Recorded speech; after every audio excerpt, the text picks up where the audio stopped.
à la porte. Celui qui écoute ma voix, il doit ouvrir.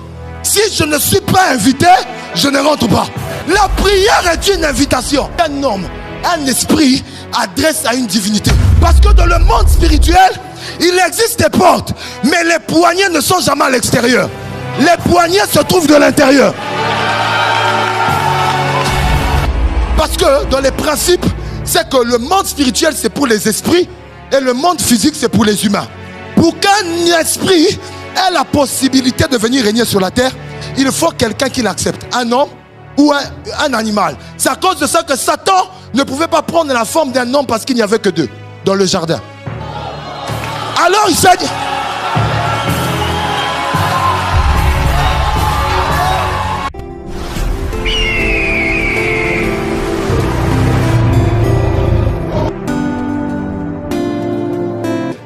Et vous devrez savoir que tant que tu ne prends pas le temps de dire à Dieu, de l'inviter en le disant que ton règne vienne, Dieu restera à la place où il est. Quelqu'un ne comprend pas. Je répète encore, Dieu est au ciel sur son trône.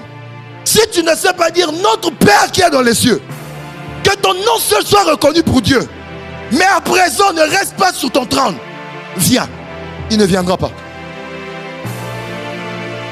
Tu n'as pas compris? Dieu est là où il est, jusqu'à ce qu'on le fasse appel de venir.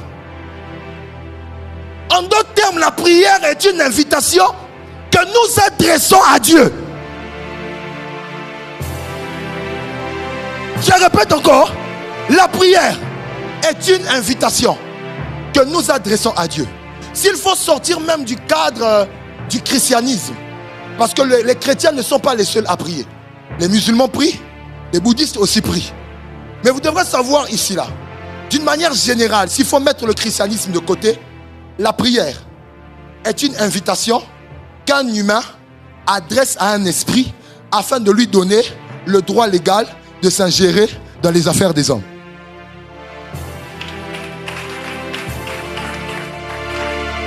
Quelqu'un ne me comprend pas. Je dis encore, la prière est une invitation qu'un homme ou un humain adresse à une divinité, à un esprit, afin de lui donner le droit légal de venir s'ingérer dans les affaires des hommes.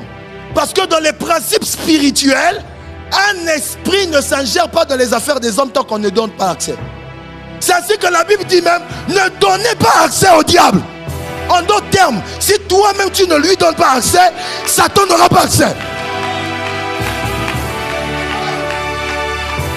Tu n'as pas compris? Écoutez-moi, même Jésus-Christ le Fils de Dieu, pour venir sur la terre, il a eu besoin d'un corps. Mais je ne m'arrête pas là. J'aimerais dire que dans l'Apocalypse on dit, le grand Dieu, il vient, il dit, je frappe à la porte. Celui qui écoute ma voix, il doit ouvrir. Si je ne suis pas invité, je ne rentre pas. Tu sais pourquoi? Parce que dans le monde spirituel, il existe des portes, mais les poignées ne sont jamais à l'extérieur. Les poignées se trouvent de l'intérieur.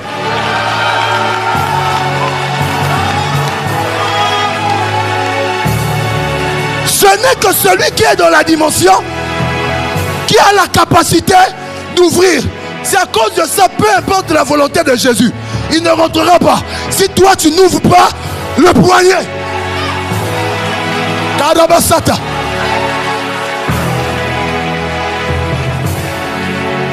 Dis avec moi invitation. Dis encore invitation. J'ai besoin d'un peu de volume ici, là ça me dérange. Dis encore invitation. La prière est une invitation qu'une divinité et qu'une personne, qu'un homme, un esprit adresse à une divinité. Parce que dans les principes, c'est que le monde spirituel c'est pour les esprits et le monde physique c'est pour les humains. Pour qu'un esprit ait la possibilité de venir régner sur la terre, il faut quelqu'un qui l'accepte, un homme ou un animal. C'est à cause de ça que Satan ne pouvait pas prendre la forme d'un homme parce qu'il n'y avait que deux dans le jardin. Alors il s'est dit,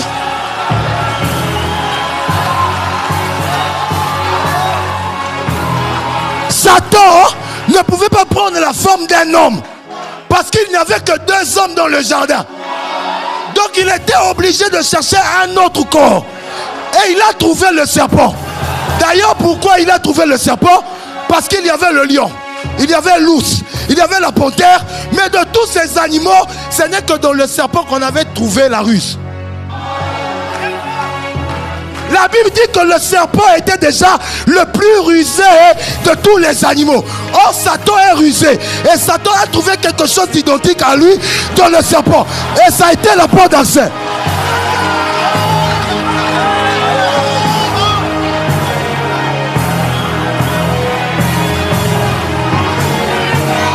Et là, j'aimerais dire à quelqu'un que Satan n'entrera pas dans ta vie s'il ne trouve pas quelque chose d'identique à lui. Il faut que... Oh! Pendant que tu me dis pas amen, Jésus me dit ceci. Je viens, mais Satan n'a rien de lui en moi. Parce que Jésus savait, pour que Satan ait de l'influence sur toi, il faut que tu aies quelque chose de lui en toi.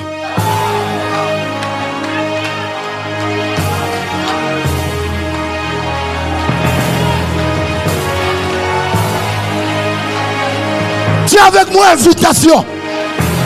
Le monde spirituel, le monde physique, le monde spirituel ne peut pas s'ingérer sur la terre sans recevoir l'invitation de ceux de la terre. Et les hommes ne peuvent pas accéder dans l'invisible sans recevoir l'invitation de ceux de l'invisible. Parce que dans tous les sens, ceux qui quittent là-bas pour venir ici, le poignet se trouve sur la terre. Ceux qui quittent la terre pour aller là-bas, le poignet se trouve au ciel. C'est l'une des raisons pendant que tu me dis pas amen. Dans Apocalypse, il était ravi en esprit, mais il n'avait pas décollé. Il fallait que l'ange lui dise, monte ici et je te ferai voir. Il fallait qu'il reçoive une invitation. Sans ça, il ne pouvait pas accéder. Parce que le monde spirituel n'est pas pour les humains, mais pour les esprits. Mais pour accéder, il faut trouver quelqu'un de là-bas qui te passe une invitation. La Bible dit, la nature elle-même ne vous enseigne-t-elle pas? Pour aller en France, il faut quelqu'un qui est là-bas, qui te passe l'invitation, pour que toi tu ailles. C'est l'une des raisons pour lesquelles, lorsque Jésus priait, il a disparu, il s'est retrouvé sur les eaux. Et Paul, quand il voit, et Pierre, il dit, fantôme! Il a dit, je ne suis pas un fantôme. C'est moi le maître. C'est moi Jésus. Il dit, si c'est toi, permets que je vienne. Dis-moi invitation. Pourquoi? Parce qu'ils ont vu Jésus dans toutes les dimensions. Miracle, guérison. D'ailleurs, j'aimerais vous dire, il a fallu que Jésus les invite dans sa dimension pour qu'ils aient la capacité de guérir les lépreux, guérir les malades. Il a fait, recevez l'esprit. Vous aussi allez, guérissez. Il les a reçus dans sa dimension et il les a permis de fonctionner dans ça. Mais en ce qui concerne les eaux là, Jésus n'avait encore rien fait. Et il fallait qu'il écoute une parole venant du maître, lui disant, viens. Et lorsque... Oh, quoi? Répète encore. Dis encore. Répète plus fort. Ce soir-là, toi tu vas monter et ils vont descendre aussi. Je vois Dieu descendre dans ta vie. Je vois Dieu descendre dans ta famille. Je vois Dieu tomber, descendre dans tes affaires. Je vois Dieu descendre dans tous les domaines de ta vie.